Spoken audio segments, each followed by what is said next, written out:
जय हिंद। तो प्यारे साथियों, आप सभी को हमारे इस महत्वपूर्ण क्लास में स्वागत है। तो आज हम जो विषय पढ़ने जा रहे हैं वो होगी ज्योग्राफी। तो ज्योग्राफी अर्थात भूगोल से जो भी प्रश्न पूछा जाता है आज उस पर हम लोग चर्चा करेंगे। थ्योरिकल टाइप से आप पढ़ेंगे, इसके बाद में आप ऑब्जेक्टिव टाइप से इसे क्वेश्चन बना सकते हैं और क्वेश्चन बनाकर इसे आप पढ़ सकते हैं। तो आइए, समय को ज़्यादा बर्बाद ना करते हुए हम लोग आते हैं डायरेक्ट क्वेश्चन पे, डायरेक्ट बोर्ड पे आते हैं, टॉपिक पे आते हैं। टॉपिक होगी हमारे ज्योग्राफी। ठीक है, आज हम स्टार्ट करेंगे ज्योग्राफी। ज्योग्राफी में सबसे पहले लिखते हैं हम लोग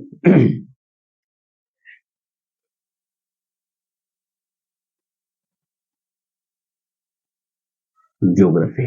ठीक है, इससे हम हिंदी में बोलेंगे भूगोल।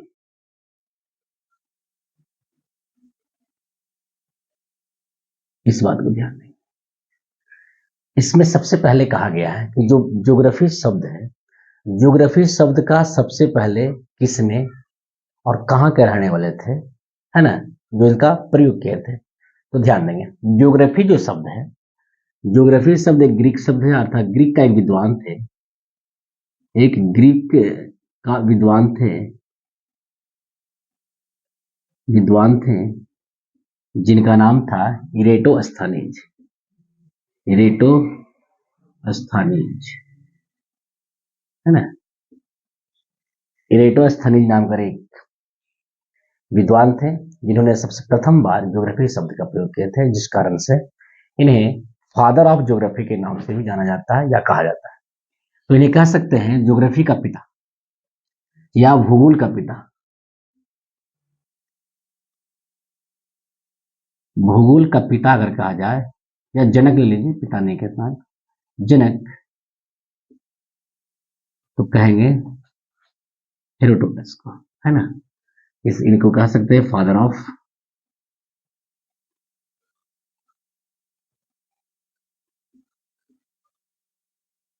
ज्योग्राफी। लेकिन कुछ विद्वानों का मानना है कि ज्योग्राफी का जनक हेकेटियस को कहा जाता है। इन्हें कहा जाता है हेकेटियस। भूगोल का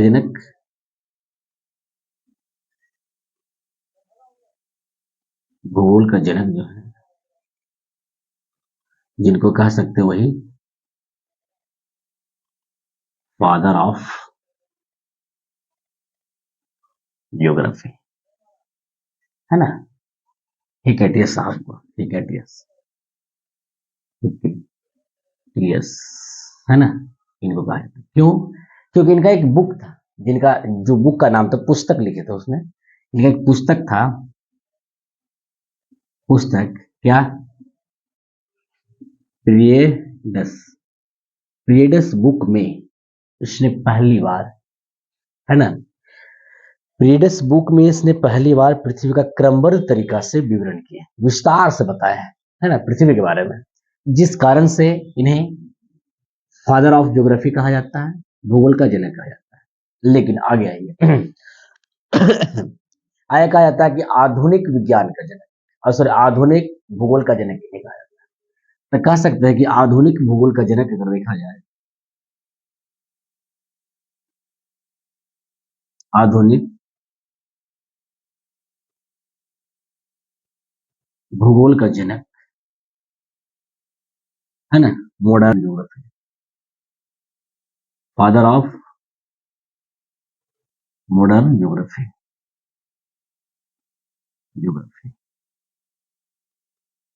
फादर ऑफ मॉडर्न ज्योग्राफी कहा जाए तो हम कहेंगे कि फादर ऑफ मॉडर्न ज्योग्राफी जो थे अलेक्जेंडर वॉन हम्बोल्ट को कहा जाता है।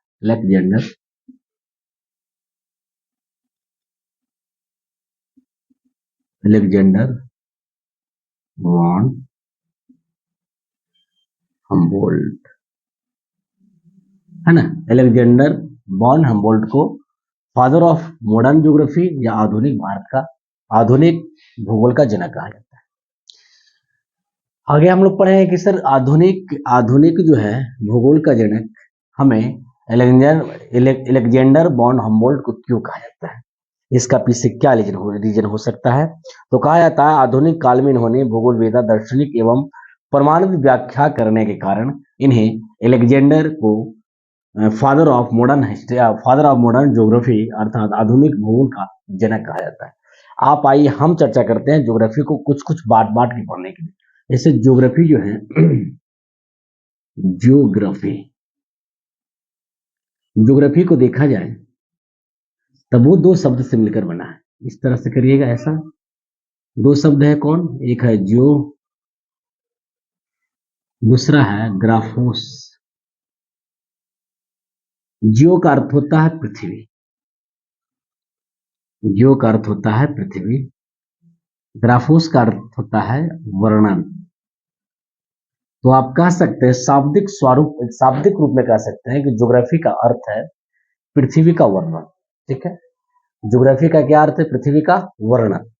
अब हम पढ़ते हैं कि कुछ वैज्ञानिक हैं, सॉरी कुछ विद्वान लोग हैं जो भूगोलवेता, जैसे मैं स्ट्रोबो नामक एक भूगोलवेता है, उसने कहे थे कि पृथ्वी पे उपस्थित आकाशीय पिंड, सागर, जलखंड, स्थलखंड, झील, जलप्रपात, मानवीय क्रियाकलाप आदि के बारे में हम जिस पुस्तक या किताब में पढ़ते हैं उसी को कहते हैं हम ज्योग्राफी। ठीक है, आइए इसके बारे में थोड़ा सा चर्चा करते हैं। अगर कहा जाए इनके अनुसार तो स्ट्रोबो के अनुसार, स्ट्रोबो एक भूगोलवेता थे, भूगोलवेता होने के नाते एक ने डिफिनेशन दी, परिभाषित की कि हमारे जो आकाशीय कहा जाता है कि पृथ्वी पर उपस्थित, पृथ्वी पर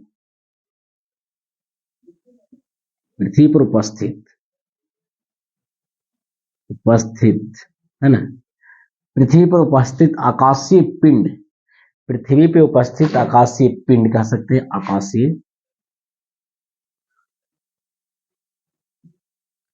आकाशीय पिंड। ठीक है, आकाशीय पिंड के साथ आप कह सकते सागर, स्थलखंड, सागर, स्थलखंड, जलप्रपात, जलप्रपात है ना, जलप्रपात, झील ले लेते हैं, झील, मानवीय क्रियाकलाप, मानवीय क्रियाकलाप, क्रियाकलाप,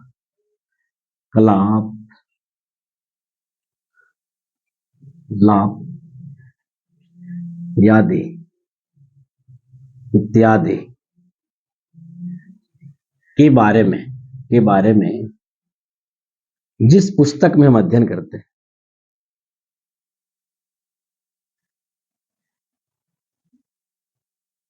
जिस पुस्तक में हम अध्ययन करते हैं है ना, उसे हम भूगोल अर्थात ज्योग्राफी कहते हैं।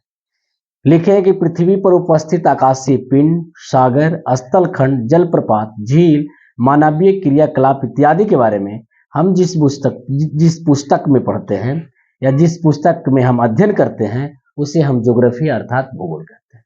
आगे आएंगे, आगे आने के बाद ये किनके अनुसार ही परिभाषित किए हैं? स्ट्रेबो नामक भूगोलवेता के अनुसार यह परिभाषित किया गया है। इसके बाद में हम लोग आते हैं आगे कि आखिर कभी पूछते हैं कि सर दार्शनिक क्या होते हैं, दार्शनिक क्या होते हैं, इनके बारे में अगर आपको बताया जाए तो कहा जाता है कि दार्शनिक वह व्यक्ति होते हैं, दार्शनिक वह व्यक्ति होते हैं जो जीवन में ज्ञान, सत्य और वास्तविकता जैसे मौलिक प्रश्नों का व्यक्तित्व, तर्क संगत और आलोचनात्मक अध्ययन करते हैं। वैसे व्यक्ति को हम दार्शनिक कहते हैं, वैसे व्यक्ति को क्या कहते हैं? दार्शनिक कहते हैं। तो आइए हम लोग आगे चलते हैं, थोड़ा सा इसे मिटा लें। ठीक है,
अब देखते थोड़ा सा हम लोग चर्चा कर लेते हैं थोड़ा सा डायरेक्शन पे अर्थात दिशाएं पे।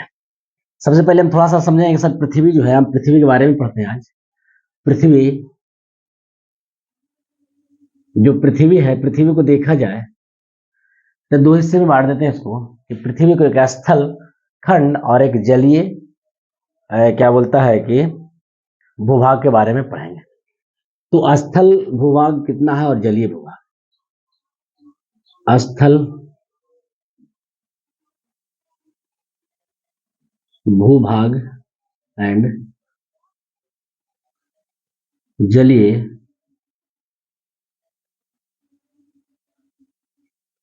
भूभाग। जल देखा जाए तो मेरे शरीर के अनुसार जिस तरह से 71% जल की आवश्यकता होती है ठीक उसी तरह हमारे पृथ्वी में भी 71% जल है और 29% जो है जो क्या है स्थल है।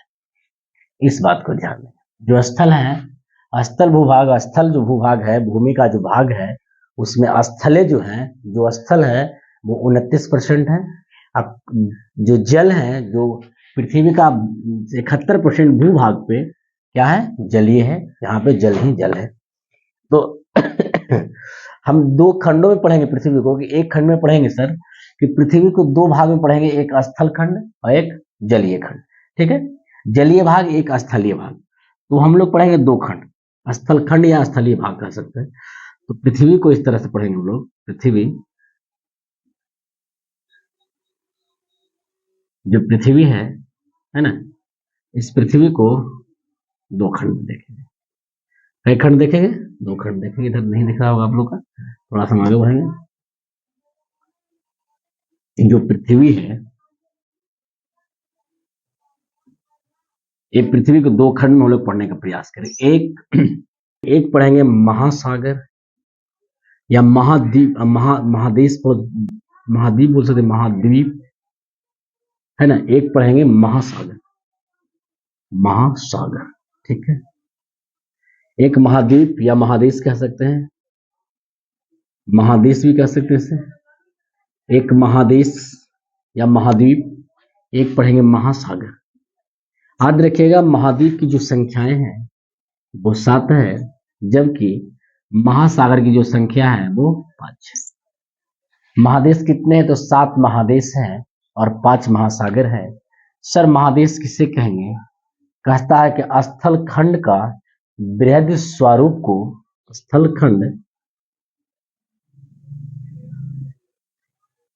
खंड का बृहद स्वरूप को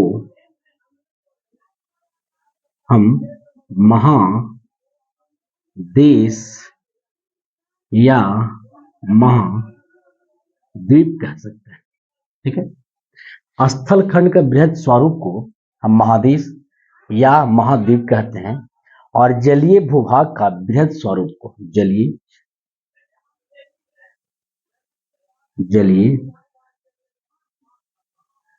भूभाग के बृहद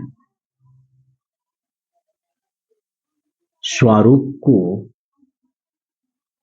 महासागर या महासागर कहते हैं। ये बात समझ में कोई दिक्कत नहीं होनी चाहिए यहां तक महाद्वीप और महासागर। अब 7 को जो है महासागर है वो कौन कौन है इधर देख लेंगे। 7 महादेश या महाद्वीप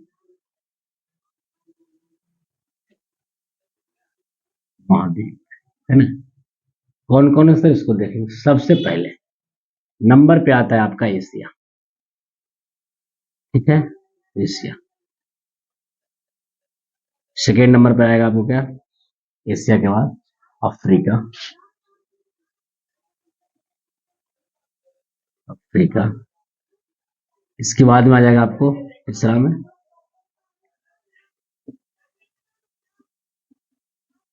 उत्तरी अमेरिका, अमेरिका। फोर्थ में आएगा आपको दक्षिणी अमेरिका,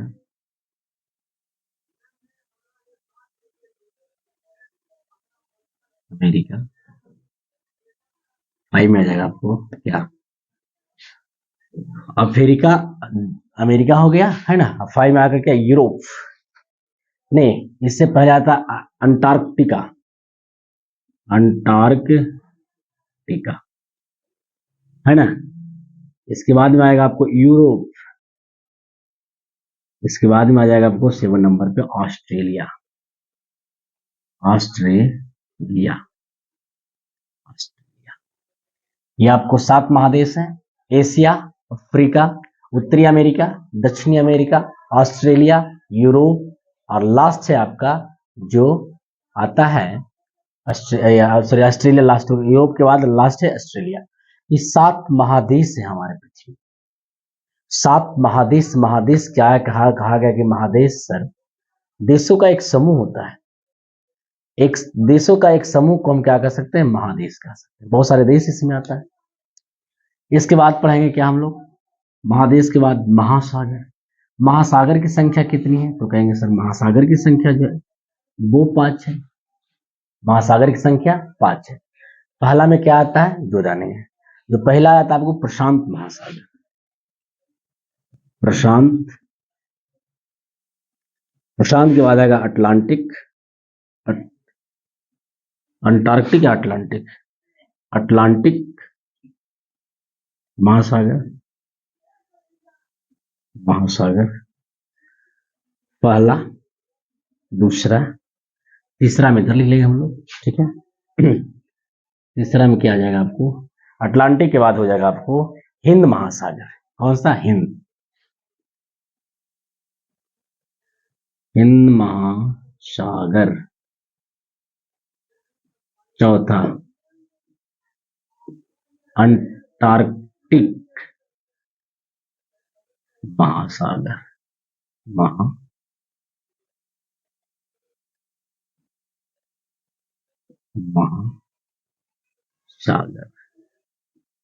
5 में एक और महासागर, अंटार्कटिक के बाद, अंटार्कटिक पर आर्कटिक महासागर, क्या हो जाएगा, आर्कटिक, आर्कटिक महासागर, महासागर है ना। इस हिसाब जानेंगे कि हमारी जो पृथ्वी है, हम पृथ्वी को 2 भाग में पढ़ रहे हैं, एक महादेश या महाद्वीप, दूसरा महासागर। महाद्वीप किसे कहेंगे, तो स्थल खंड का बृहद स्वरूप को हम महादेश या महाद्वीप कहेंगे। महाद्वीप में बहुत सारे देश होने के कारण हम इसे महाद्वीप इसके अनुसार भी कह सकते हैं। और भूभाग कहता है कि महासागर जो होता है, स्थलीय भूभाग के बृहद स्वरूप माने बड़ा स्वरूप को हम महासागर कहते हैं। महासागर की संख्या देखा जाए तो 5 है, प्रशांत महासागर, अटलांटिक महासागर, हिंद महासागर, अंटार्कटिक महासागर और आर्कटिक महासागर, ठीक है। यहां तक जानने के बाद एक ट्रिक हम बताना चाहेंगे कि सर आप देशों का ट्रिक जो याद करना है, देशों का वो बड़ा आसान है। यहाँ पे सॉरी महादेशों का ट्रिक जो याद करना है बड़ा आसान है। ट्रिक हम लोग बनाए हैं कि सिया ने, इस तरह से सर सिया ने फ्री में, या तो सिया फ्री में डायरेक्ट लिखे, सिया फ्री में टीका यूं लिया, राइट। सिया फ्री में टीका यूं लिया। सी से, सिया से हो गया ये सिया, फ्री से हो गया अफ्रीका, में से हो गया उत्तरी अमेरिका एंड दक्षिणी अमेरिका, ठीक है। टीका, टीका से हो गया अंटार्कटिका, यू से हो गया यूरोप, लिया से हो गया ऑस्ट्रेलिया। तो हम कह सकते हैं कि सिया फ्री में टीका यूं लिया। है ना। इस हिसाब से हम 7 महाद्वीपों का नाम आसानी से याद कर सकते हैं। तो आगे हम लोग पढ़ेंगे, ठीक है। एक बात और थोड़ा चर्चा कर लेते हैं कि अटलांटिक जो इधर इधर इधर अटलांटिक अंटार्कटिक सॉरी अंटार्कटिक महासागर पे मानव निवास नहीं करते हैं। मानव निवास निवास नहीं करते हैं, ठीक। क्यों? क्योंकि यहाँ बर्फ ही बर्फ है।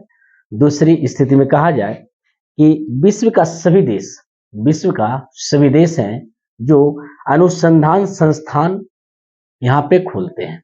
अब अनुसंधान संस्थान क्या है सर? तो यह है नए ज्ञान का एक, क्या कह सकते हैं, सृजन। नए ज्ञान का एक सृजन, जहाँ पे एक नया नया क्या बोलता है चीजों के बारे में यहाँ पे अध्ययन किया जाए, है ना, इसको परीक्षण किया जाए। इस स्थिति को हम कह सकते हैं कि जितना देश है सभी ऑल देश कह रहा है कि सभी देश यहाँ पे खोलते हैं अनुसंधान संस्थान, ठीक है। इसीलिए इसे कहा जाता है यह जो महादेश है उसे कहा गया है विज्ञान का समर्पित महासागर, क्योंकि यह सिर्फ विज्ञान के लिए ही यूज किया जाता है, अन्यथा किसी चीज के लिए नहीं। मानव का निवास यहाँ पे नहीं होता है, ठीक है। आगे हम लोग चलेंगे।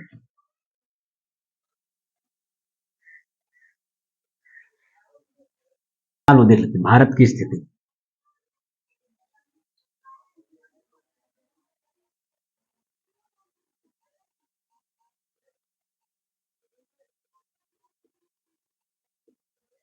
भारत की स्थिति, ठीक है। भारत की स्थिति देखेंगे दो दृष्टि से, एक भौगोलिक दृष्टि या वैश्विक दृष्टि, एक एशिया की दृष्टि। मतलब एशिया के अनुसार देखेंगे कि हमारी भारत कहाँ पे है, और भौगोलिक या वैश्विक दृष्टि से हम देखेंगे कि मेरे भारत कहाँ पे है, तब हम भारत को पढ़ेंगे, है ना। तो देखिए यहाँ पे अगर यहाँ पे देखा जाए ये वैश्विक दृष्टि होती है,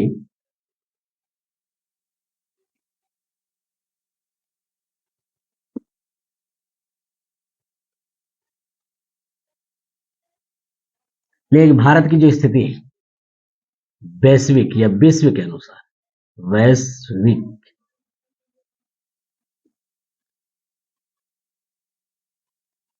संदर्भ में, ठीक है, या एशिया के संदर्भ में, ठीक है। अब वैश्विक संदर्भ या भौगोलिक स्थिति कह सकते इसको, भौगोलिक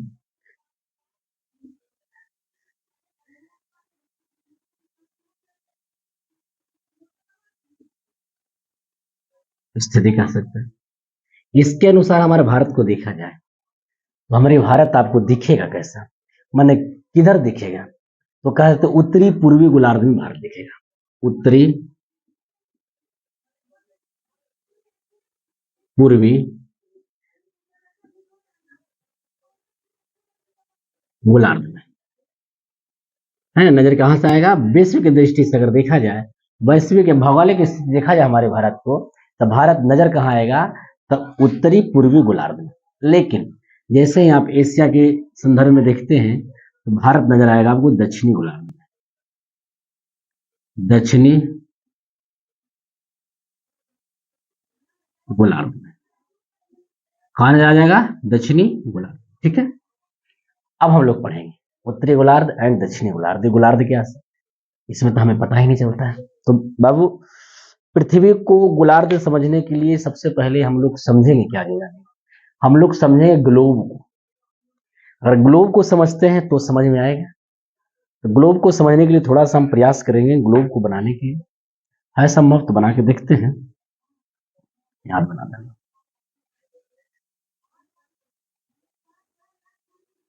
पूरी तरह से नहीं बन पाया,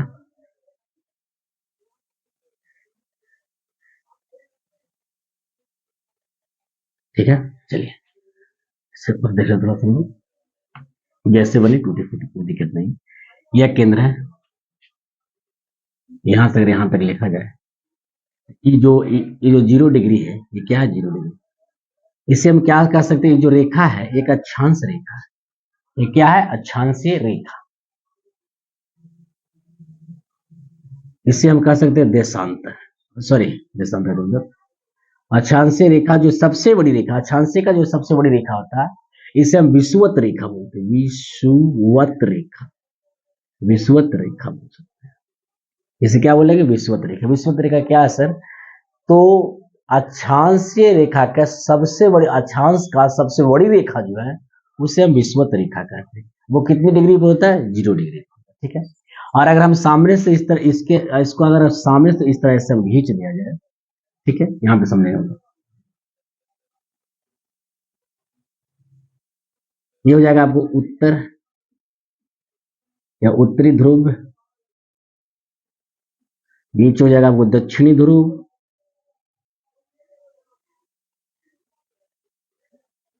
इधर हो गया आपको पश्चिम, इधर हो गया आपको पूरब। याद रखिएगा जो 0 डिग्री अक्षांश रेखा है, जिसे हम क्या बोलता है कि भूमध्य रेखा या विषुवत रेखा दोनों बोलते हैं। इसे भूमध्य रेखा भी बोल सकते हैं। क्या बोल सकते हैं? भूमध्य रेखा, भूमध्य रेखा, क्योंकि भूमि का मध्य मन बीच बीच से गुजरी है, इस रेखा को हम भूमध्य रेखा भी कह सकते हैं, विषुवत रेखा भी कह सकते हैं। जो विषुवत रेखा है जो हमारे पृथ्वी को 2 हिस्सों में बांटती है। कितने हिस्से में? 2 हिस्से में बांटती है। जो यह एक विषुवत रेखा है, ये विषुवत रेखा जो आप देख रहे हैं वो पृथ्वी को 2 भागों में बांटती है। सॉरी, पृथ्वी, हाँ पृथ्वी कह सकते, ग्लोब, ग्लोब या पृथ्वी को 2 भागों में, 2 हिस्सों में बांटते हैं। एक ऊपर वाला जो हिस्सा हो जाता है उसे उत्तरी गोलार्ध कहेंगे। क्या कहेंगे? इसे उत्तरी गोलार्ध कहेंगे। तो कह सकते हैं हम लोग उत्तरी गोलार्ध, पूरा सेशन उत्तरी गोलार्ध कह सकते हैं। जो नीचे वाला है उसे कह सकते हैं दक्षिणी गोलार्ध, दक्षिणी गोलार्ध। इस बात को जाने। आज देखेंगे जो हमारे अक्षांश रेखा है, जो विषुवत रेखा है, जो भूमध्य रेखा है, वो हमारे पृथ्वी को 2 हिस्सों में बांटती है।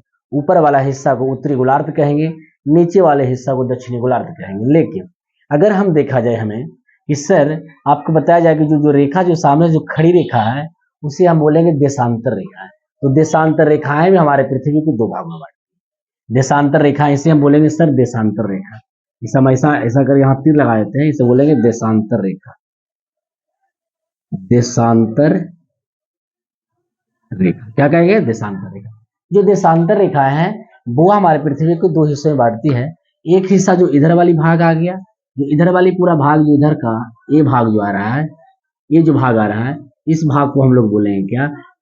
पश्चिमी गोलार्ध, पश्चिमी गोलार्ध बोलेंगे, गोलार्ध ये पूरा का, ठीक है, ये पूरा का, ये पूरा हिस्सा जो हो गया आपको ये पश्चिमी गोलार्ध। क्या हो गया? पश्चिमी गोलार्ध, पश्चिमी गोलार्ध का है।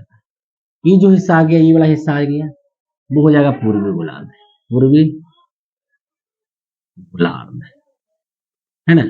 अगर आपको कभी कभी ऑप्शन देगा, इस बात को समझना है कि आपको कभी कभी ऑप्शन देगा कि भारत की स्थिति अगर देखा जाए तो कैसे है, और ऑप्शन अगर दे दिया जाए कि सर ये जो है, जो देखा जाए कि पूर्वी गोलार्ध और उत्तरी गोलार्ध, पूर्वी गोलार्ध और उत्तरी गोलार्ध में है या नहीं है, हम कहेंगे यस है, क्योंकि ये जो देख रहे हैं, ये जो देख रहे हैं ऊपर वाले जो भाग देख रहे हैं वो उत्तरी गोलार्ध है, और इधर का जो भाग देख रहे हैं ये वाला, यहाँ देखिएगा, यहाँ पे समझिएगा, ये जो है हम लोग का, ये जो भाग है, यही भाग में हमारा भारत है। यही भाग में क्या है? यही भाग में हमारा भारत है। भारत यहीं पे है, यहीं पे भारत है। तो जब भारत यहीं पे है तो भारत जो आ रहा है वो कहाँ आ रहा है? तो उत्तरी गोलार्ध एवं, उत्तरी गोलार्ध एवं क्या कहेंगे, इधर से इधर जो रेखा है उत्तरी गोलार्ध एवं पूर्वी गोलार्ध में आता है। क्या आता है? अब इसको कैसे समझेंगे? जो समझेंगे सर कि उत्तरी अक्षांश, उत्तरी अक्षांश, और इधर देखेंगे उत्तरी अक्षांश, इधर देखेंगे कि पूर्वी गोलार्ध, सॉरी उत्तरी अक्षांश और पूर्वी देशांतर, उत्तरी अक्षांश और पूर्वी देशांतर के बीच में हमारा भारत आ रहा है नजर, ठीक है। उत्तरी अक्षांश और पूर्वी देशांतर के बीच में कौन है? भारत है, ठीक है। इस बात को ध्यान देंगे। हम लोग यहां तक समझ पाए हैं कि सर जो अक्षांश रेखाएं हैं, जो विषुवत रेखाएं हैं, वो भारत को, आज पृथ्वी को 2 हिस्सों में बांटती है। ऊपर वाला उत्तरी गोलार्ध, नीचे वाला दक्षिणी गोलार्ध, और हमारा ये क्या बोलता है कि जो देशांतर है, देशांतर भी 2 भागों में हमारी पृथ्वी को बांटता है। वो बांटती है पश्चिमी गोलार्ध और पूर्वी गोलार्ध में। ठीक है, यहाँ तक समझने में कोई दिक्कत आपको नहीं हुआ होगा, जिस कारण आप कहेंगे सर यहाँ जो भारत है, भारत कहाँ नजर आ रहा है हमको, यहाँ नजर आ रहा है। भारत को अगर स्थितियां देखा जाए तो हम खुद ही पहले बताएंगे, कुछ क्षणों बाद बताएंगे कि भारत की स्थिति क्या है। ठीक है, आइए इसको देखते हैं यहाँ पे हम लोग।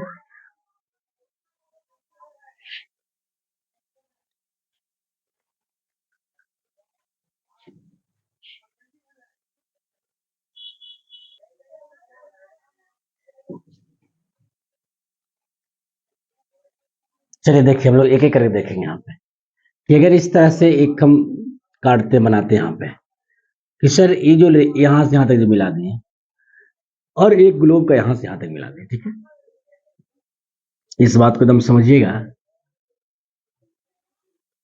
यहाँ से यहाँ तक मिला दिए। ठीक है, तो याद रखिएगा जो ये जो रेखा है इसे हम कहेंगे देशांतर, सॉरी इसे कहेंगे अक्षांश, अक्षांश, और इसे कहेंगे देशांतर,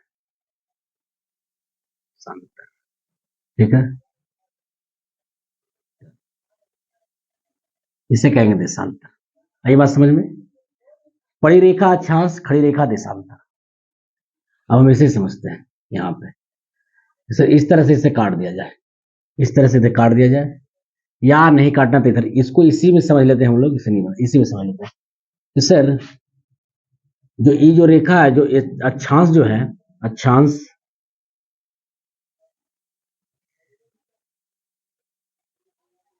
अक्षांश जो है, जो पृथ्वी को दो हिस्सों में बांटता, दो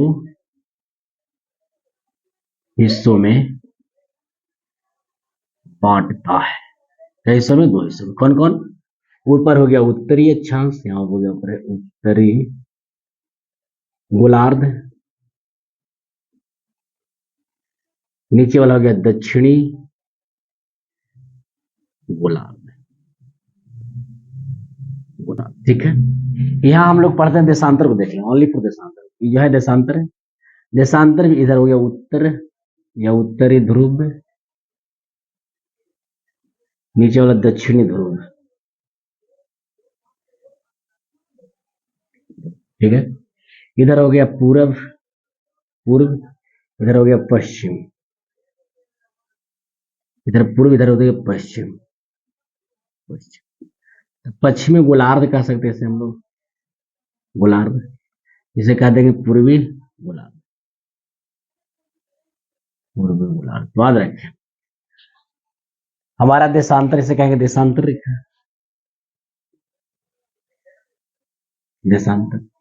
हमारी देशांतर जो रेखाएं हैं पृथ्वी को दो हिस्सों में बांटती है, एक तरफ हो गया पश्चिमी गोलार्ध, दूसरी तरफ हो गया दक्षिणी गोलार्ध। लेकिन यहाँ आइए, ये अक्षांश रेखा है, अक्षांश रेखा जो है जो दो भागों में बांटती है। कितने भागों में बांटती है?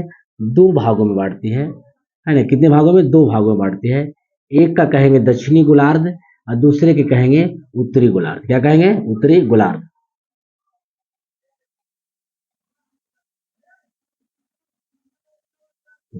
यहां तक समझने कोई दिक्कत नहीं।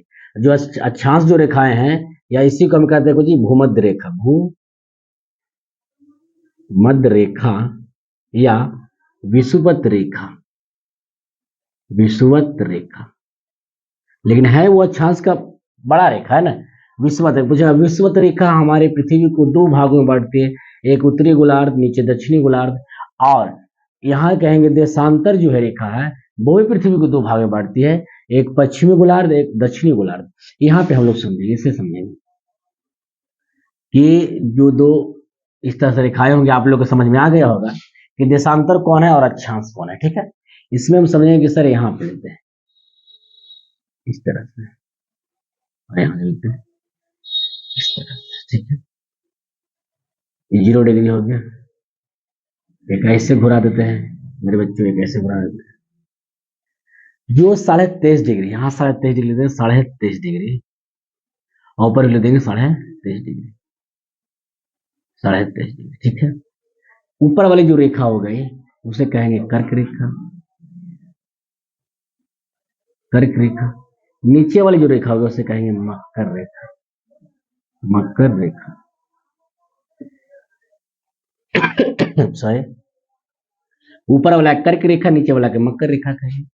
ध्यान दीजिएगा भारत हमारा है, जो हमारे भारत से कर्क रेखा 8 राज्यों से होकर गुजरती है, टच करती है 8 राज्यों को, ठीक है। तो कहीं ना कहीं हम देखेंगे यहाँ पे कि भारत हमारा यहीं पे होगा। भारत कहाँ होगा? यहीं पे भारत हमारा होगा, ठीक है। तो ये भारत हो गया यहाँ पे इस तरह से,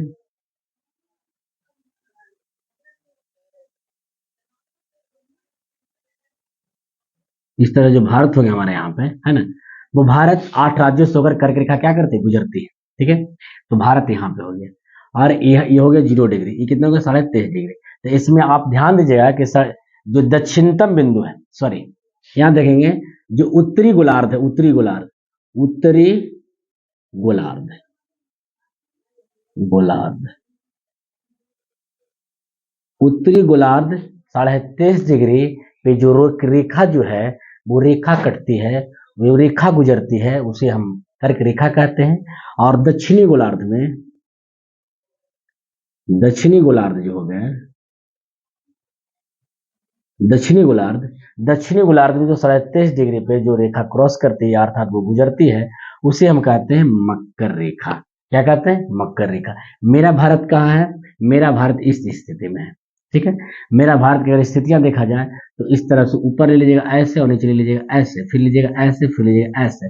अब हमको बताना चाहेंगे कि सर कभी कभी देखते हैं कि भारत का जो स्थिति है, तो भारत की स्थिति कहते हैं आकाशीय अक्षांशीय विस्तार में, तो 8 डिग्री 4 मिनट उत्तरी से लेकर 37 डिग्री 6 मिनट दक्षिणी तक। देखिए 8 डिग्री 4 मिनट उत्तरी अक्षांश से लेकर 37 डिग्री 6 मिनट उत्तरी अक्षांश तक, ठीक है। ये उत्तरी अक्षांश में आ रही है, अक्षांश गिन रहा है, ठीक है। देशांतर तो इधर दबाएगी नहीं बाबू, ये अक्षांश। अगर हम कहेंगे यहाँ पे किस तरह ऐसा भारत तो हमें पूरी तरह से नहीं बन पाता है, लेकिन प्रयास करेंगे थोड़ा सा, लेकिन यहाँ तक आपको नहीं दिख रहा। भारत यहाँ बनाते हैं, ऊपर अगर भारत का चिन्ह होगा तो आप देख लीजिएगा थोड़ा सा।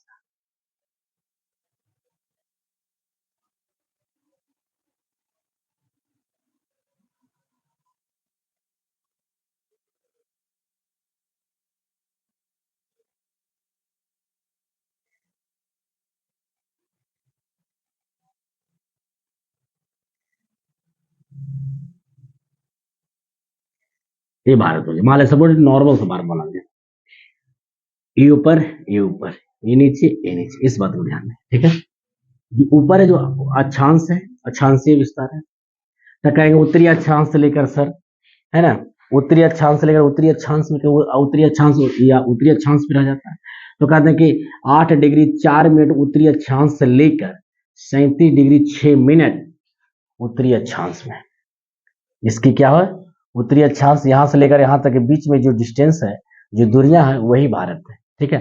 और देशांतर के हिसाब से कह देंगे तो कह देंगे सर 68 डिग्री 7 मिनट, है ना, देशांतर से लेकर 97 डिग्री 25 मिनट, है ना, 97 डिग्री 25 मिनट क्या बोलता है कि पूर्वी देशांतर के बीच का जो मेन पार्ट बचता है वही आपका भारत है, ठीक है। तो भारत की स्थिति अगर देखा जाए तो कह सकते हैं क्या कि सर भारत की स्थिति अगर पूछता है तो कहेंगे कि 8 डिग्री 4 मिनट उत्तरी अक्षांश से लेकर 37 डिग्री 6 मिनट उत्तरी अक्षांश तक, 68 डिग्री 7 मिनट पूर्वी देशांतर से लेकर 97 डिग्री 25 मिनट पूर्वी देशांतर तक हमारा भारत का खगोलीय विस्तार है, ठीक है। यहाँ तक किसी को दिक्कत नहीं होना चाहिए। फिर हम लोग आएंगे आगे कि भारत एक परिचय, भारत एक परिचय के बारे में आपको बताएंगे। भारत एक परिचय में देखेंगे भारत का कुछ अन्य नाम है, जैसे आर्यावर्त, जम्मूद्वीप, भारतवर्ष, हिंदुस्तान, इंडिया, है ना, वो एक अन्य नाम है। लेकिन संविधान में 2 ही नाम को चर्चा किया गया है, एक भारत और एक इंडिया। इसमें कुछ बताएं कि इसकी राजधानी कहाँ है, तो भारत की राजधानी दिल्ली है, आप लोग सब जानते होंगे। फिर आपको बताएंगे कि राज्यों की संख्या कितनी है, तो राज्यों की संख्या 28 है, वो भी जानते हैं। केंद्र शासित प्रदेशों की संख्या कितना है, तो भी आपको दिखेगा, केंद्र शासित प्रदेशों की संख्या आपको 8 है, वो भी आपको दिखेगा। पूछेगा ज्यामितीय आकार से हमारा जो भारत है वो कैसा दिखता है, तो चतुष्कोणीय दिखता है, ठीक है। फिर आगे हम आपको बताएंगे कि मानक समय रेखा जिसको कहते हैं 82.5 डिग्री, वो पूर्वी देशांतर प्रयागराज के समीप एक नैनी से गुजरता है, जो ग्रीनविच माध्यम का समय है। ग्रीनविच माध्यम का समय है, जो ग्रीनविच से हमारा भारत 5.5 घंटा आगे चल रहा है। ठीक है, खगोलीय विस्तार हमने अभी बता चुके हैं। अगर खगोलीय विस्तार देखा जाए तो हम आगे फिगर देंगे जिसमें आपको सभी दिखेगा। ठीक है, आगे चलते हैं, अगली क्लास में लोग मुलाकात करेंगे। इसलिए धन्यवाद।